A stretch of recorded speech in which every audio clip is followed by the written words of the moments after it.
5 divine mysteries God whispers to his chosen. Opening. The secrets of the chosen. There are moments in life when heaven speaks not with thunder, but with a whisper, a soft voice that only the chosen can hear. It is the voice that calls your name in the quiet hours of the night when the world sleeps and your soul feels both restless and awake. It is the voice that pulls you away from the noise of the crowd and leads you into the wilderness, not to punish you, but to prepare you. For those chosen by God, the journey is never ordinary. It is a path marked not by applause but by silence, not by comfort but by refining, not by answers but by mysteries. You see, there are things God reveals only to those he trusts deeply, secrets that cannot be spoken, only lived.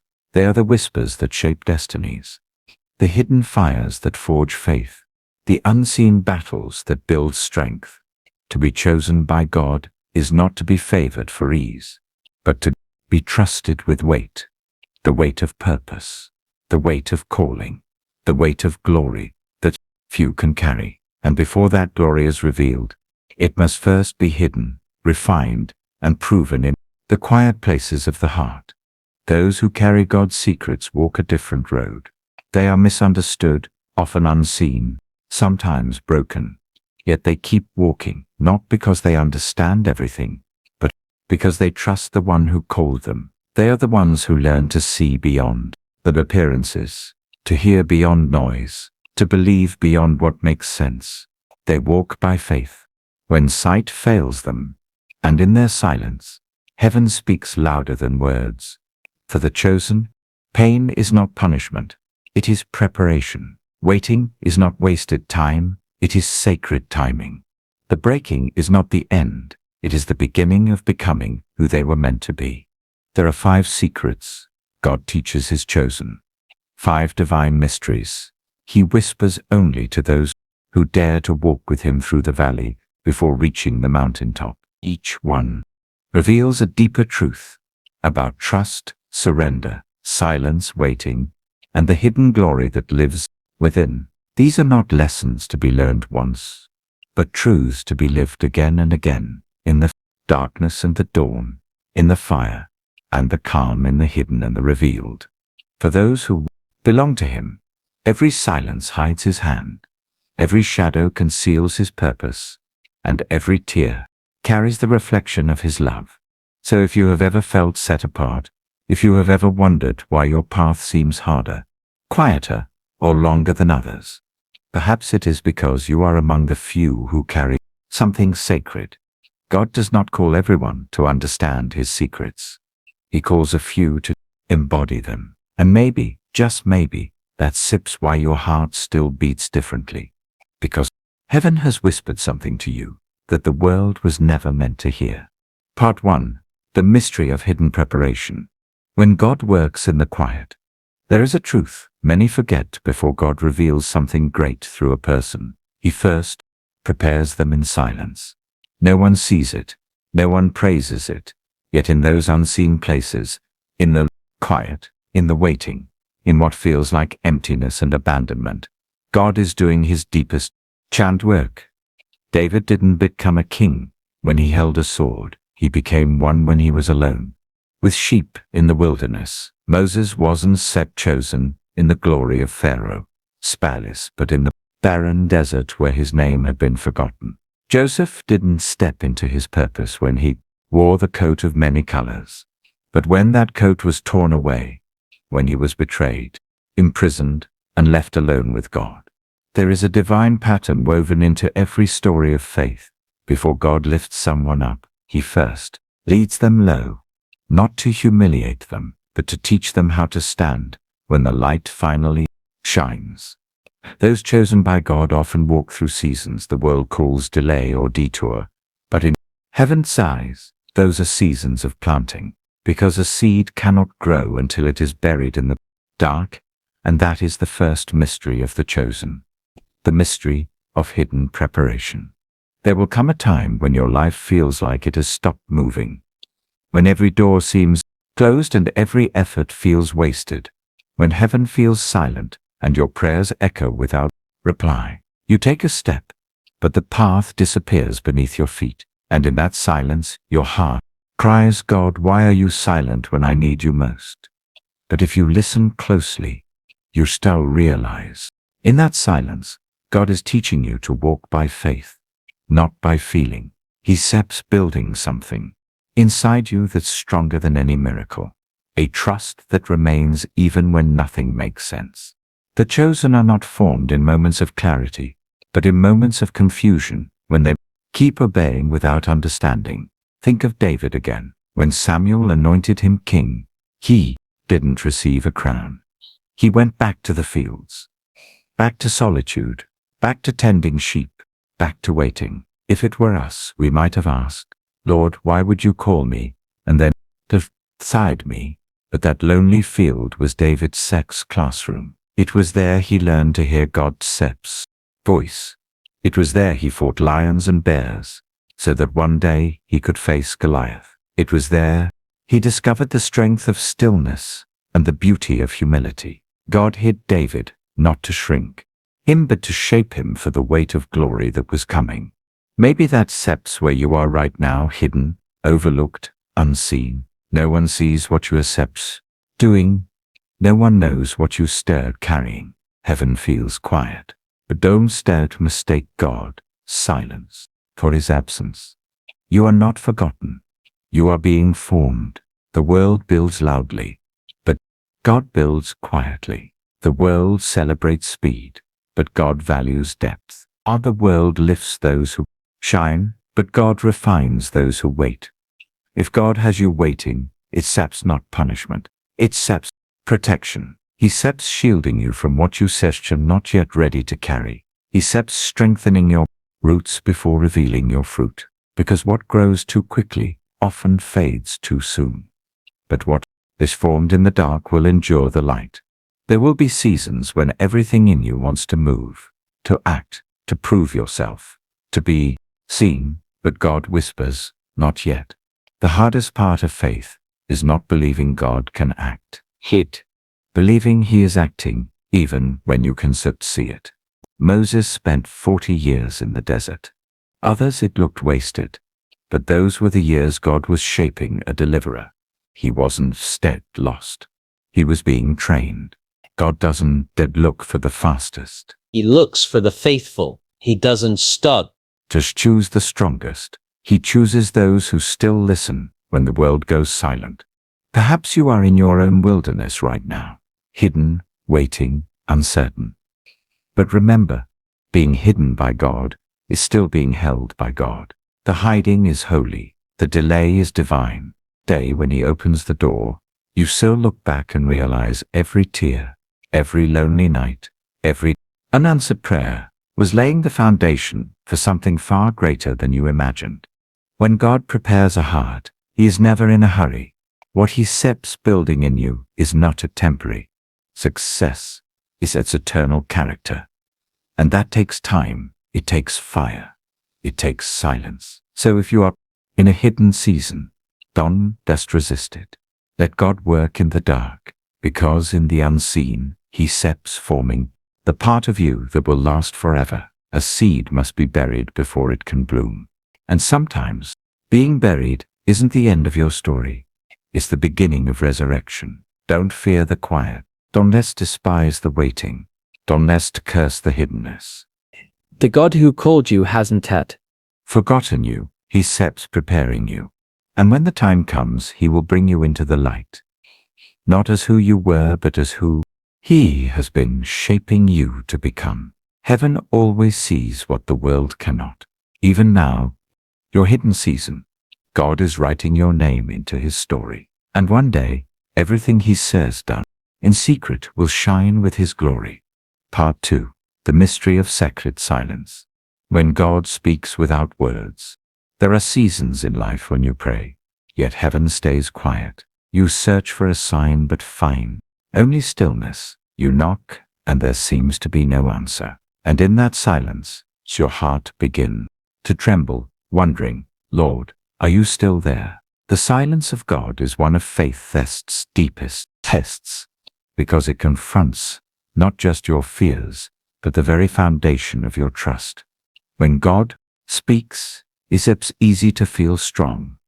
But when he is silent, you must learn to believe, even when there is nothing to hear. And it is in that space, that sacred, aching quiet, that God does his most invisible work, the kind of work that only makes sense years later, when you look back and realize he was there all along.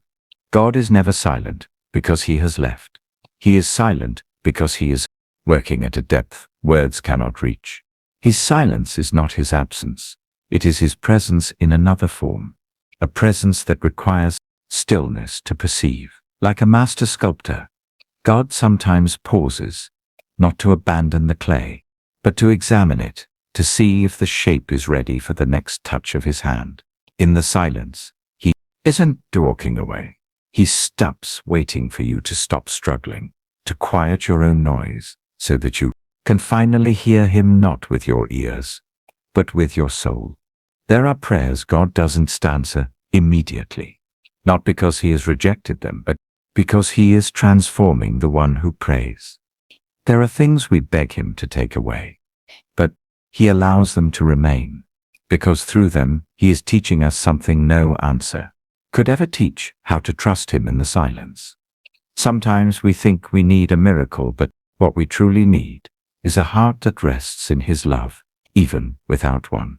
After Elijah's great victory on Mount Carmel, he ran away, weary and afraid. He cried out to God, ready to give up. But God did not come to him in the wind, nor in the earthquake, nor in the fire. He came in a gentle whisper. The presence of God wasn't loud, but tender, not forceful, but near. And in that sacred stillness, Elijah met God again. God didn't need to shout. A single breath from heaven was enough to still the storm inside him. That is still how God meets us. He doesn't always speak with words, because there are truths he wants to etch into our hearts, not explain with sound. When God is silent, he is not punishing you, he is deepening your faith, purifying it until it no longer depends on what you feel, but on who he is. If you only believe when you hear him, your faith will waver when he is silent. But if you learn to believe when there is nothing but silence, your faith will never be shaken.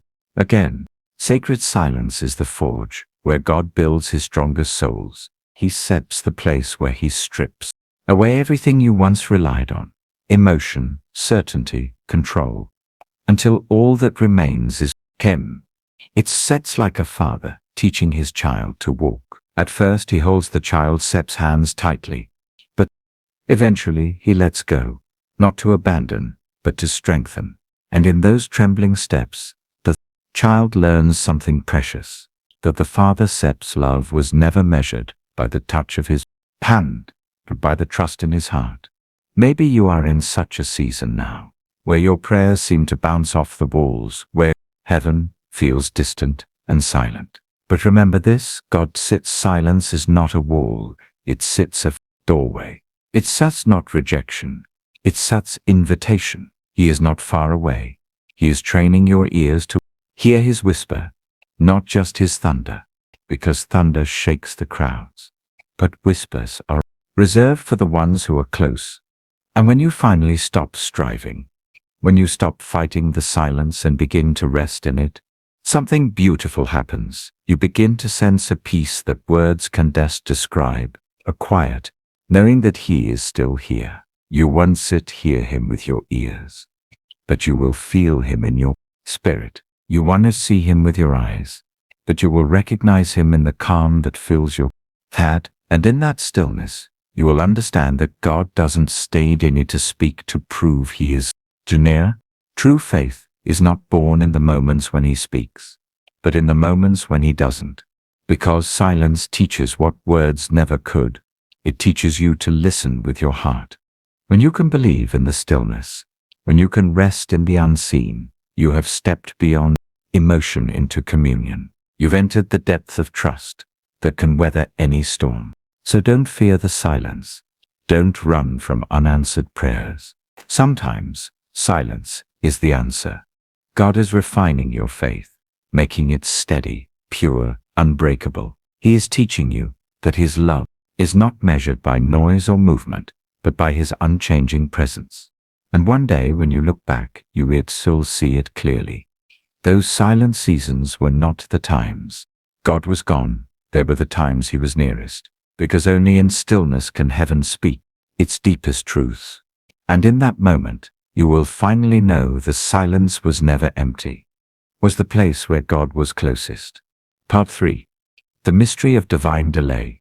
When waiting becomes holy, there are moments in every believer's SEP's journey when it feels as if everything has stopped moving. Promises seem distant, dreams feel asleep, and prayers once spoken with fire now echo into silence. You look toward heaven and whisper, "Lord, why do you delay?" But what you call delay, God calls perfect timing, because heaven does not measure time by the ticking of the clock. It measures it by the readiness of the heart. When you think he SEPs late, he SEPs preparing. When you think he SEPs forgotten, he SEPs arranging. When you think he SEPs silent, he SEPs building something far greater than what you asked for, something your heart is not ready to withhold just yet. God is never in a hurry, because he knows that what grows too fast will not at last. His delays are not the sign of neglect, but of deep care. He is not withholding out of cruelty. He is shaping you with compassion. He doesn't want to simply give you what you asked for. He wants you to become the kind of person who can carry it. Divine delay is not about denial. It's about The preparation. Abraham waited decades for the promise of a son. Joseph spent years betrayed, imprisoned, and forgotten before stepping into the place God had destined for him. David hid in caves and wilderness long before he ever wore a crown. And in every story, one truth remains. God is never early, and he is never late. He is always on time.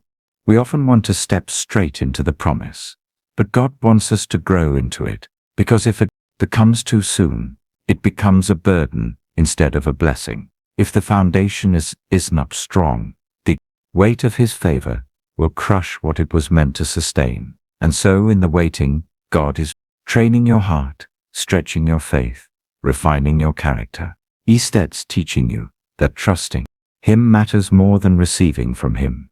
Waiting is the classroom of the chosen. Is steps where you learn perseverance when motivation fades, faithfulness when no one sees, and hope when nothing is certain. Is steps where you learn to pray not to demand but to draw near. When God delays, he isn't stealing your joy, he stays preparing your heart to experience it in fullness. There are blessings God must withhold for a time, because if he gave them too soon, you might believe they came from your own strength. He waits until your striving ends, until you stop grasping, stop controlling, stop trying to make things happen, and only then does he move. Because in that moment, you finally see that every good thing was always from him. Delay doesn't destroy your faith, it reveals it. If God is making you wait, it SEPs not because he SEPs forgotten you, it SEPs because he loves you too deeply to give you something before it's time. Like a father who wants that hand the car keys to a child until they step ready, God waits until you have grown into the strength to handle what you have prayed for. He doesn't just want you to receive his promise. He wants you to live faithfully inside it. Remember this. God's delay is never his denial. Sometimes he withholds what you ask, so that your heart can draw nearer to him. He allows you to wait not to test your patience, but to transform your soul. Because God sees goal is not simply to deliver the outcome, it sees to develop the person. He sets not just working on what you said waiting for, he sets working on you while you but look at those who walked this path before you. Every one of them came out of their waiting, stronger, deeper, closer to God. Abraham learned to believe when there was no reason left to hope. Joseph learned to forgive when he had every right to hate. David learned to worship when he was surrounded by loss. And you are learning to trust when heaven is quiet. Faith is not measured by what you receive, but by how you wait. You can wait in frustration or Wait in trust. You can view it as delay or see it as divine planting. Because when you believe that waiting itself is sacred, you begin to see the fingerprints of God, even in the stillness. So if you find yourself in a season of waiting, do not despair. Do not think God has forgotten you, for he never does. Let your faith grow stronger through time. Let your hope sink its roots deeper through patience. For every promise of God comes exactly on time, not according to your clock, but according to his. And when that time comes, everything will fit together in perfect harmony, like a song that has finally reached its chorus. One day, you will look back and understand. The delay didn't steal your blessing. It was the blessing, because through it you discovered the greatest truth of all. That God is not only the giver of promises, but the companion in the waiting. You will see that while you were waiting for him to move, he was waiting for you to trust. And when the waiting is over and the doors finally open, you will not step into your promise empty-handed. You will enter carrying a heart that has been transformed, a faith that has been purified, and a soul that now understands. The greatest thing God ever completed was not the promise outside of you, but the work he did inside of you. Because in the end, the delay of God is never a detour. It is the timing of love, the sacred rhythm where he makes everything beautiful in its time. Part 4. The mystery of the broken vessel. When brokenness becomes beautiful, there comes a point in every believer's steps journey when you no longer recognize yourself. Dreams that once burned bright now lie in pieces. The prayers that once overflowed with hope have turned into weary sighs. You look back at the road you've traveled and whisper, "Lord, why did you let me break?" But somewhere in the silence, a deeper truth begins to unfold. Brokenness is not failure. It is the doorway to transformation. God does not destroy what he loves. He breaks what he intends to rebuild. Because only when the vessel is broken can the light finally enter in. God is not searching for flawless vessels. He seeks broken ones willing to be touched by his Jo Kimpa Jolu celebrates perfection, but heaven honors redemption. Every crack, every scar, every tear becomes a channel through which his glory shines. Like the Japanese art of kintsugi, where fractured pottery is repaired with gold, God mends the shattered pieces of your life with his mercy, not to hide the scars, but to illuminate them. He knows that if your life had never been broken, you would never understand the meaning of grace. If you had never lost, you would never grasp the beauty of being found. If you had never fallen, you would never feel the strength of his hand lifting you up. So he allows the breaking not to wound you, but to reveal his love within you. Those who are chosen are not spared from pain. They are refined through it. They are not protected from heartbreak. They are made holy through it. Like Joseph in the prison cell, David in the cave, Job on the ashes, each was crushed before being restored. But in their breaking, they encountered God in ways the unbroken never could. They learned that faith is not about avoiding pain. It's about finding God inside the pain. There are things only brokenness can teach you. When everything falls apart, you learn what truly remains. When your heart shatters, you finally see who was holding it all along. And when your tears fall, you realize that the one who catches them once wept before you. Jesus himself. He knows every ache, every wound, every silent cry, because he too was broken. The cross for you. He doesn't observe your pain from afar. He steps into it, turning agony into redemption. Right in the ruins, he rewrites your story. If you feel broken today, know this. God is not ashamed of your fragments. He does not reject them. He redeems them. In his hands, even shattered things become sacred. You may think you have lost everything, but when everything collapses, he begins building on a stronger foundation, one made of trust and love. Sometimes he must let go of what you cling to, so you can discover that he is the only one who never lets go. Those who have been broken often love the deepest because they know the weight of pain. Those who have been wounded become healers because they understand what it means to bleed. That taps how God uses broken people to heal the world. He doesn't need your perfection, desires your surrender. He isn't looking for polish. He's looking for authenticity. Perhaps God is allowing something in your life right now that feels unbearable, a loss, betrayal, a heartbreak. But remember this, it's better to break in his hands than to remain outside his will. A vessel that has never cracked may be beautiful to look at, but a vessel that has been broken and restored by God becomes a channel of light. You don't have to fix yourself. Let him do it, because only when you admit that you can stand, he begins to show that he can. David once wrote, "A broken and contrite heart, O Lord, you will not despise." That was not a line of comfort. It was a revelation, because in the space of a broken heart, there is finally room for God to dwell. When you are weak, his strength is made perfect. When you fall, his grace lifts you. When you lose your way, his love leads you home. His arms soften when you have nothing left, that God says, "Now I can begin." You may see yourself as shattered pieces scattered beyond repair, but God sees a masterpiece being remade. He will not waste a single fragment. Every tear you cried will water a new season. Every scar will become a window for his light. Every failure will become the evidence that of his grace. The same Jesus who healed the sick and raised the dead used wounded hands to do it. Scars that pierced him became the proof of redemption. If he could turn his own pain into glory, then he can turn your pain into purpose.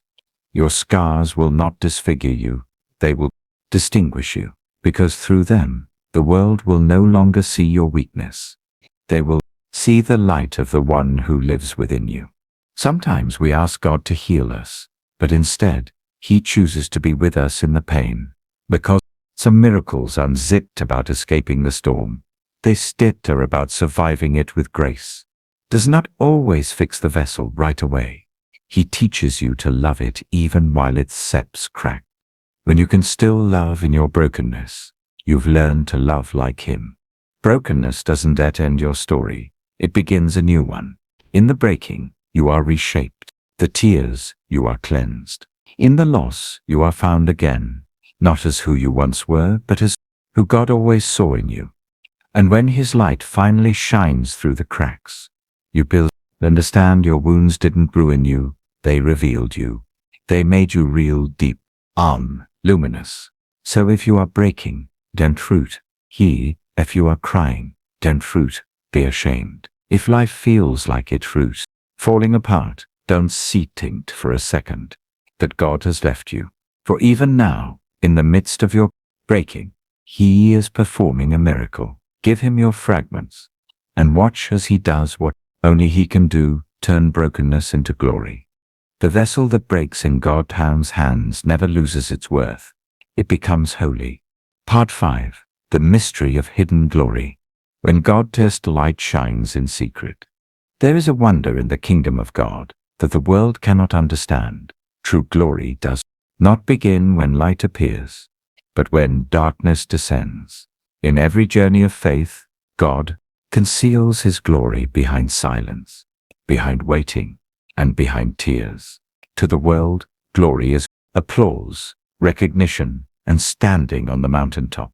But in heaven's eyes, glory is hidden in the unseen places, born in quiet obedience and shaped in solitude. It grows not in the spotlight, but in the shadows, where no one claps, where only God sees.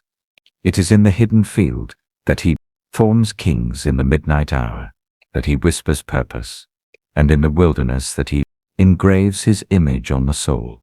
Maybe you are walking through a season where nothing makes sense, where heaven is silent, and your prayers seem unanswered. But even now, God is hiding his glory inside you, like a seed buried deep beneath the soil, unseen, unheard, forgotten, yet full of life, quietly breaking, open beneath the surface, preparing for the moment it will rise. God hides his glory, not to withhold it, but to anchor it, because he does not want his light to merely make you shine. Wants it to transform who you are. Scripture says, if we suffer with him, we shall also be glorified with him. But this glory is unlike any the world gives. It doesn't come through fame, success, or praise. It comes through presence, through God's nearness in the places others run from, the places of pain, the places of waiting, the places of silence. There, in the stillness of surrender, God plants his glory within you, one breath at a time, until your spirit begins to glow with a quiet light that the darkness cannot quench. Hidden glory is not the light that blinds. It is the light that heals. It accepts not the radiance that demands attention, but the kind that rests upon the soul that has been broken, restored, and taught to love again. It shines from within, the light of someone who has wept, waited, and believed, and still chooses hope.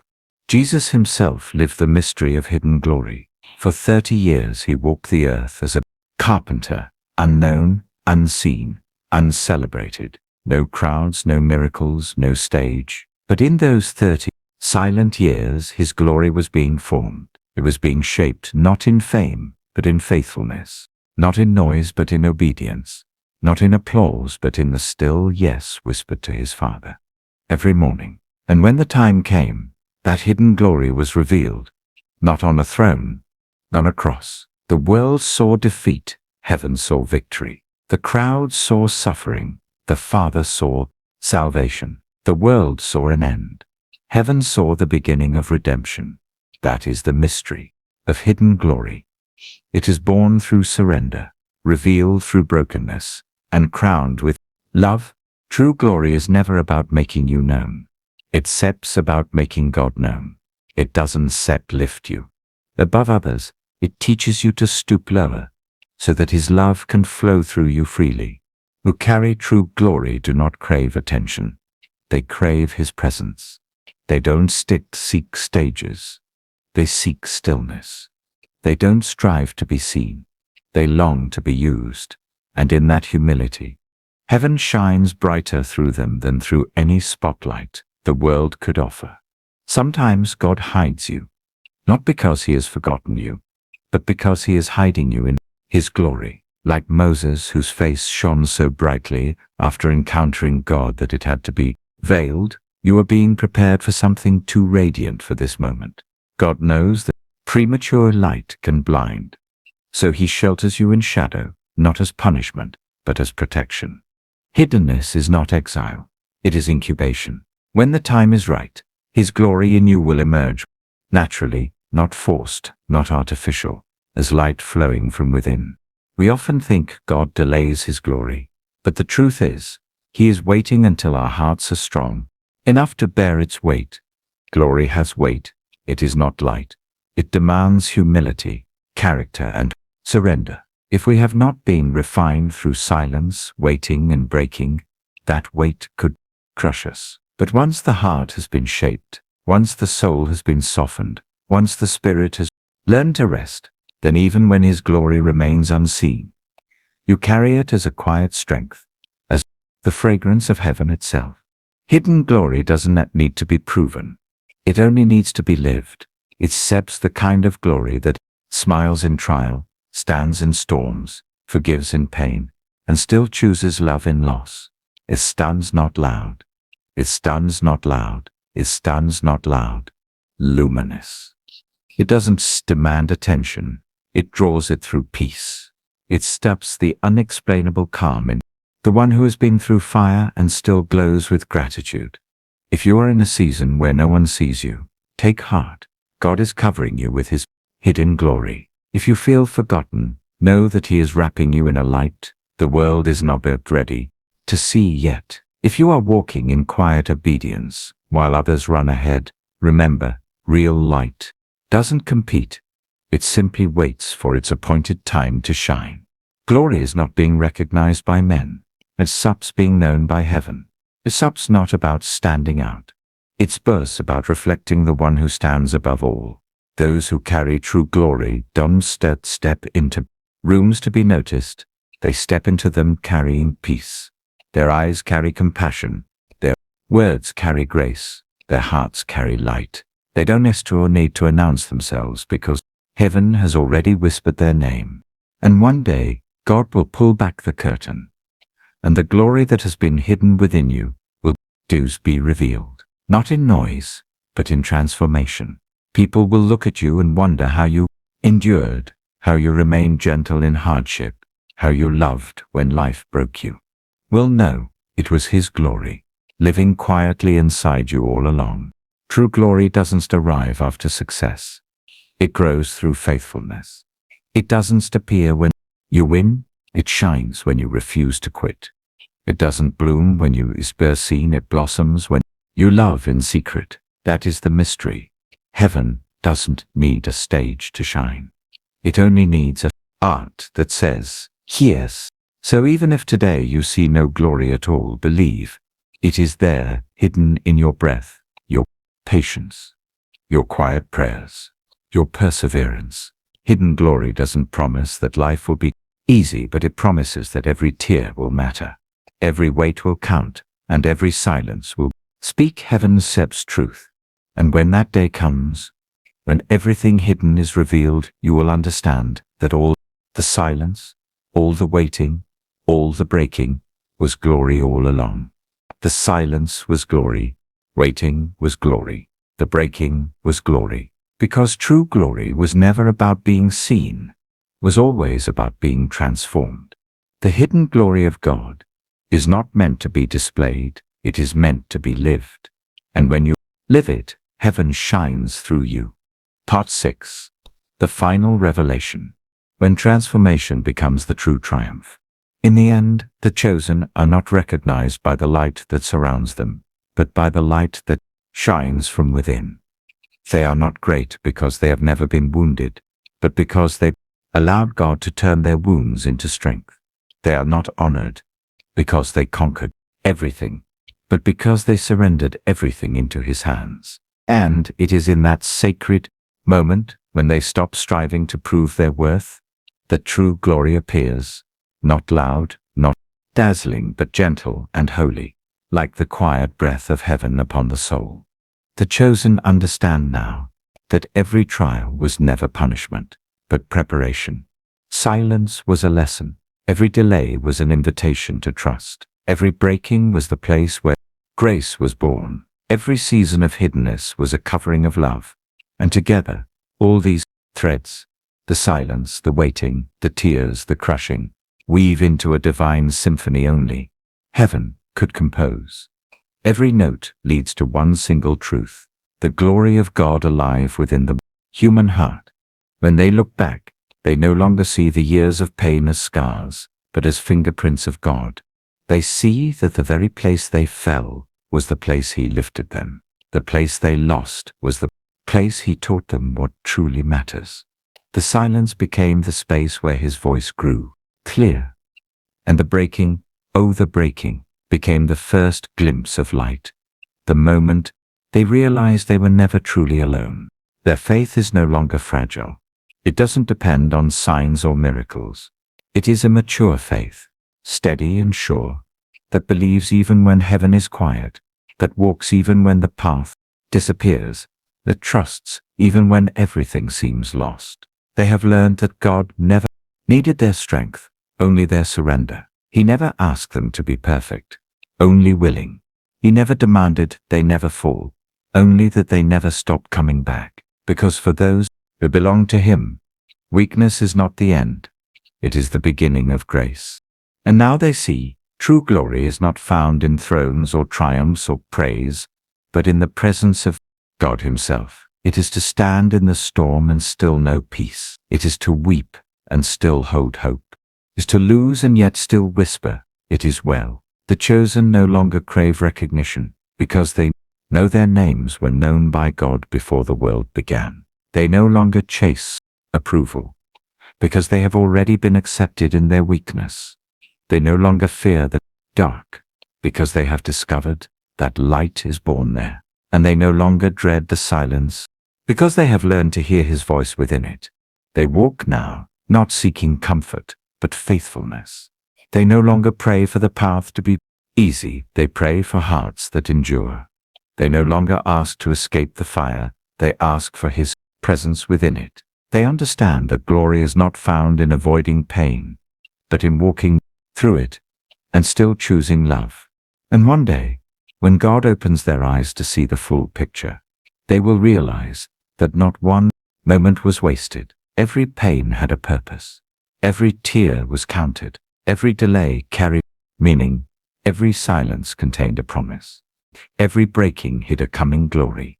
They will understand that God was not only writing their story, He was writing Himself into it.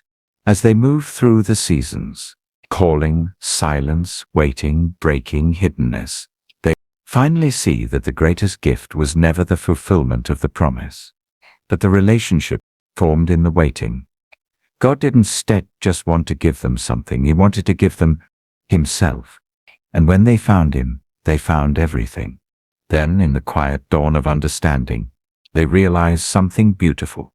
God was never gone. In the silence, He was listening. In the waiting, He was preparing. In the breaking, He was healing. In the darkness, He was working. And even in the most ordinary moments, He was pouring His glory into their souls.